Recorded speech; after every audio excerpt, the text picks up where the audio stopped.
এটা মহিপুরের, আবার ওদের ওই কমিউনিটিতেও ওরা কাজ করে।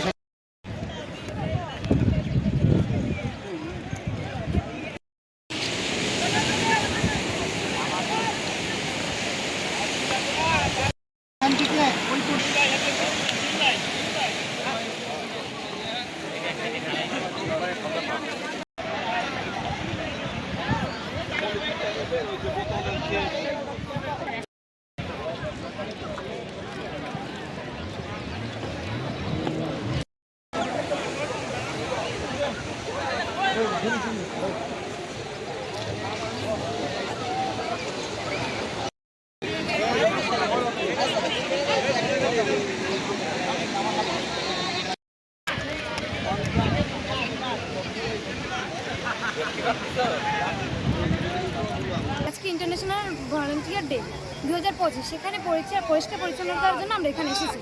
এখানে যারা কুয়াকাটা সমুদ্রে এখানে যারা পরিষ্কার পরিচ্ছন্নতা করে, তারা যদি ভালোভাবে এটা পরিষ্কার পরিচ্ছন্ন করে রাখতো, তাহলে আজকে আমাদের এখানে আসতে হতো না। থেকে একজন ভলান্টিয়ার বলছি, আজ আমরা আসছি আজকে যেহেতু ভলান্টিয়ার ডে, তো আসছি যে জায়গায় সবাই মিলে পরিষ্কার পরিচ্ছন্নতার জন্য। যা পর্যটকরা আসে, কিন্তু তারা যে নির্দিষ্ট কোনো স্থানও নেই ফেলার জন্য, সবাই যেখানে সেখানে ময়লা আবর্জনা ফেলে।